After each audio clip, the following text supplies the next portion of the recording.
Nigeria. I'm listening.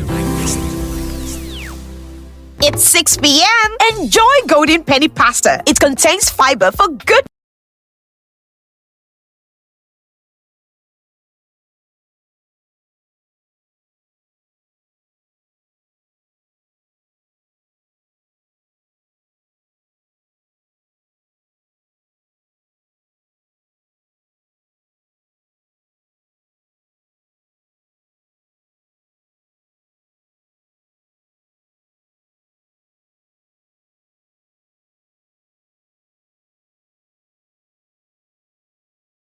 October 2023.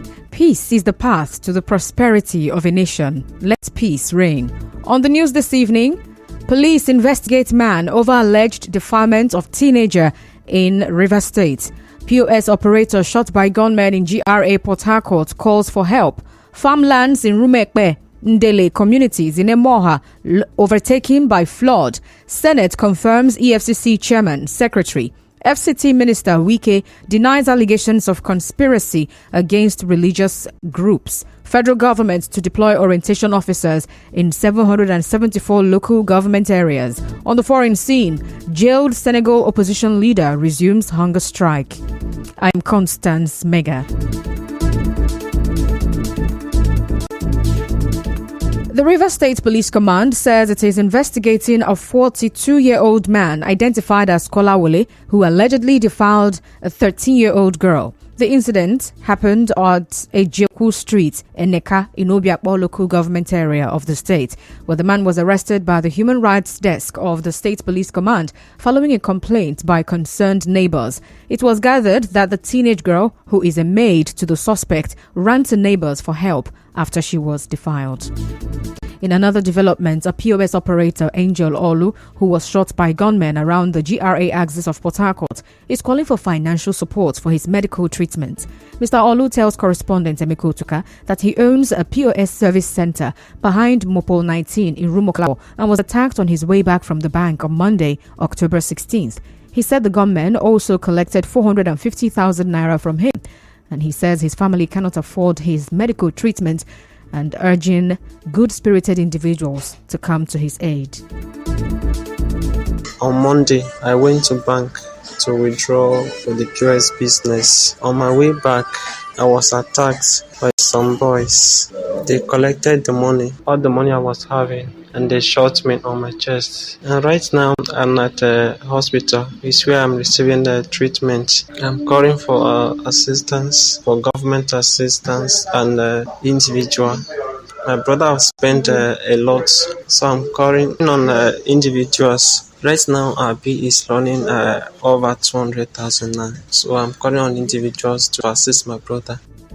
Also speaking, Mr. Olu's brother Emmanuel Wam said the incident has been reported to the Elekahia police station. He, however, called for justice over the incident.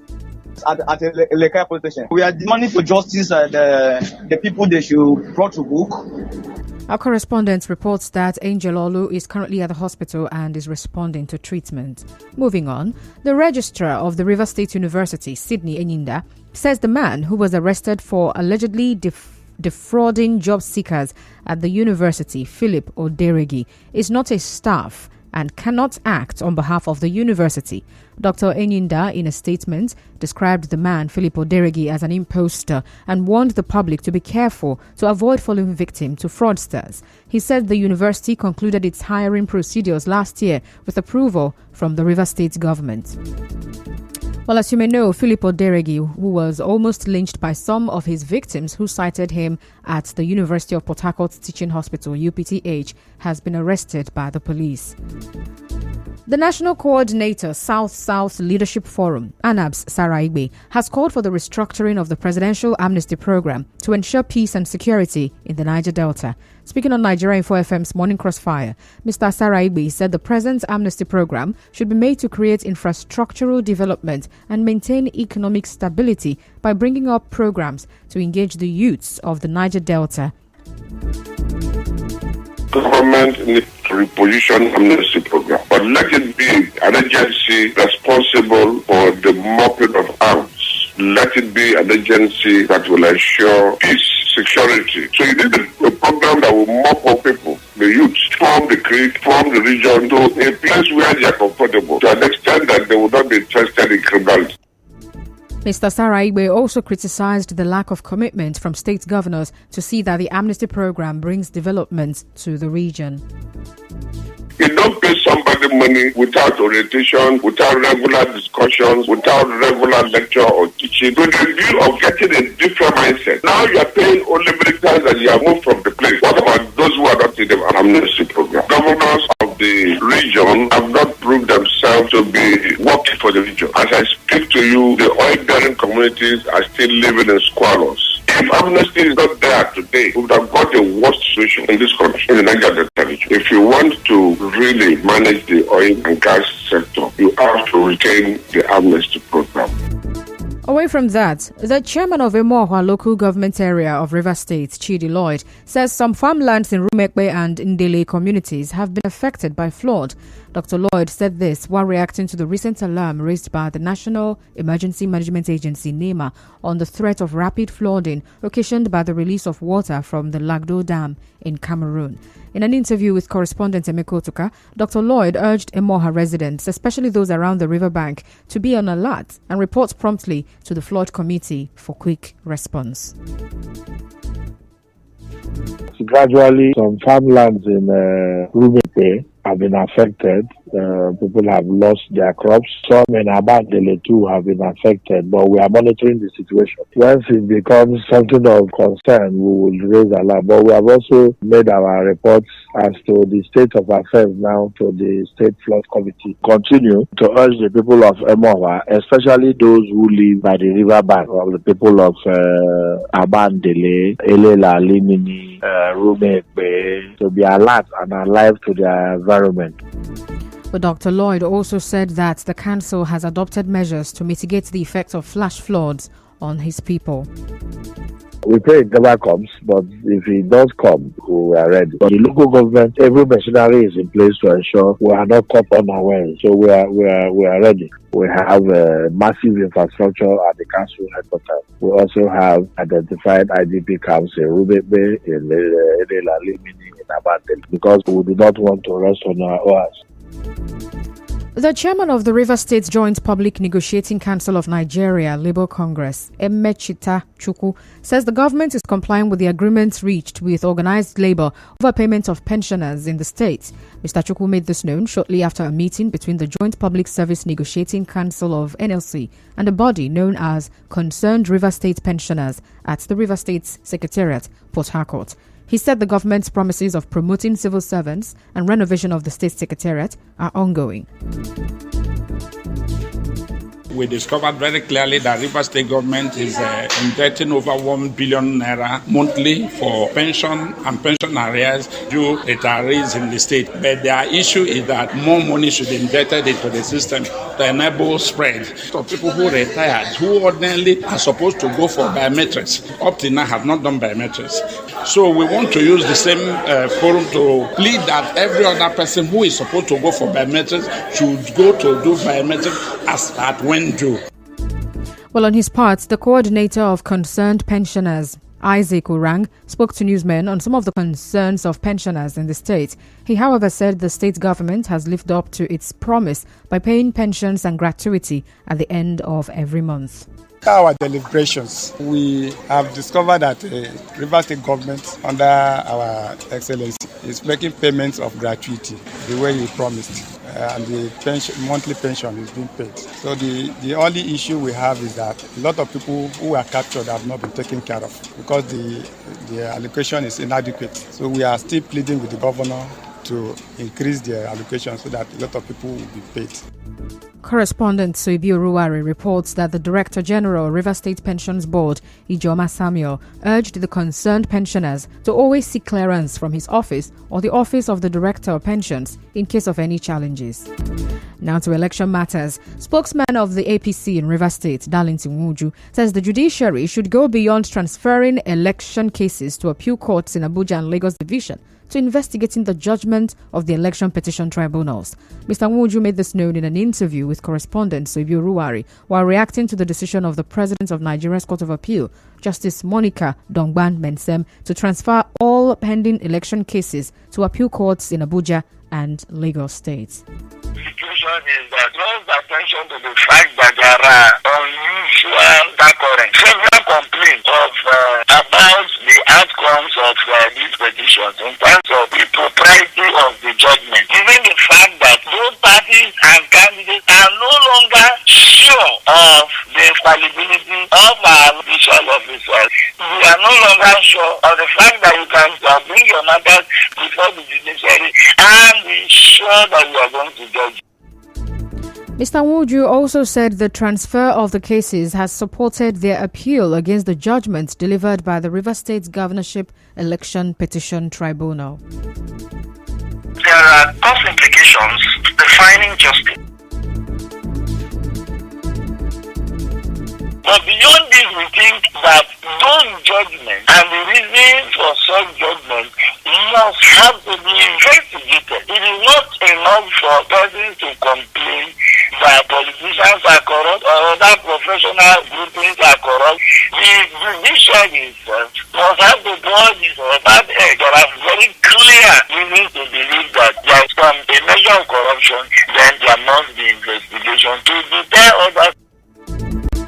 Well, on his part, the chairman of SDP in River State, Sosuema Osaro, said the decision to transfer election cases to appeal courts in Abuja and Lagos divisions is a warning to politicians not to create tension during electioneering processes. There are cost implications defining justice and the cause of the matter before the tribunal. Despite the cost implications and that we cause, it is better for politicians to find means of not allowing any circumstances that will inform the movement of the tribunal from its original location. Let politicians evolve approaches to election, before election, after election, or during election, that we allow everybody have a level playing field.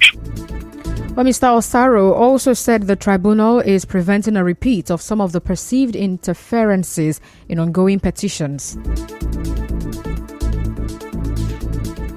Before the tribunal will be moved from one location to the other, it must have been occasioned by some exigencies, really eminent necessities. Like in the case of River State, we saw what happened shortly after the general election. Crisis situation informed why the tribunal was moved.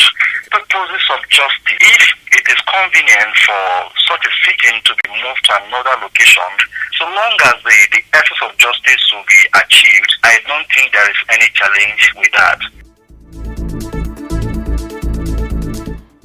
In other news now, the senator representing Adamawa North Senatorial District, Elisha Abu, has apologized over his allegation that Senate President Godswill Akpabio plotted his removal by the appeal court. Well, Senator Abu tendered his apology while speaking in an interview on Arise Television today. He called that the appeal court in Abuja on Monday nullified the election of Senator Abu. Still to come, federal government to deploy orientation officers in local government areas across the country. Stay tuned. Happy birthday. I, Honorable Rolo Sama Peter Amakri, former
rest of the news. The Senate has confirmed Ola Olukoyede as the chairman of the Economic and Financial Crimes Commission, EFCC. The Red Chamber also confirmed the appointment of Mohammed Hamajoda as the secretary of the Anti-Graft Agency. The confirmation of both men followed their screening by the upper chamber this afternoon, about a week after they were appointed by President Bola Tinubu. The Senate also screened and confirmed the appointment of Halima Shehu as the chief executive officer of the National Social Investment Program Agency. In other news, the Minister of Information, Mohammed Idris, says the federal government will deploy officers of the National Orientation Agency across the 774 local government areas in the country. Mr. Idris said the move is necessary to restore consciousness of nationhood. He said most of the information outposts in the country are unmanned. Elsewhere, Minister of the Federal Capital Territory, FCT, Nyesom Wike, has denied reports that his administration is promoting policies that are against certain religion. Mr. Wike gave the clarification after a viral video showed a popular Islamic cleric, Abubakar Gumi, alleging that the FCT minister was conspiring to make Abuja an Israeli city after he hosted the Israel ambassador to Nigeria in his office. But Mr. Wike, while receiving members of the Abuja National Mosque Management Committee in his office today, said he has no reason to instigate hate speech against any religious groups, but to support any that has a genuine cause. In business, some dealers of gas carburetors in Port Harcourt say there is low patronage of the equipment following the increase in price of cooking gas. A carburetor is an equipment that allows your generator to accept both cooking gas and petrol as sources of fuel. Well, some dealers tell our correspondents that the price of the gas carburetor has also reduced in the market. First time we come out, the price been there expensive. Sure. That carrying 20-something thousand naira, but now the gas don't dey expensive now. The price don't dey reduce. The cost of gas don't increase, so the price of the regulator now don't come down small. Not too dey expensive again. The price been there expensive when it never too cost, but now when gas don't cost, the price don't reduce because the demand not too dey high again like that. Now we find cost, but now don't drop. Gas carburetor now not too cost again. Before we they buy like 25,000, say that, but now don't come down to 12,000. People know the demand for it again like that. Gas they got don't add money. In entertainment, Nigerian music sensation Shali Poppy has announced his record label called Plutomania Records. Shali Poppy, who is still under Dapper Music, also unveiled two new artists, Zeriel and Tega Boy, under his label. In sports, Ivory Coast's Prime Minister Robert Mambe has taken charge of the sports ministry as the country prepares to host the Africa Cup of Nations in January. Well, the previous sports minister was sacked last week amid criticism over the poor quality of the main stadium in Ivory Coast. Well, the country has 6 venues which will host matches in January. And now we'll bring you news from around the world.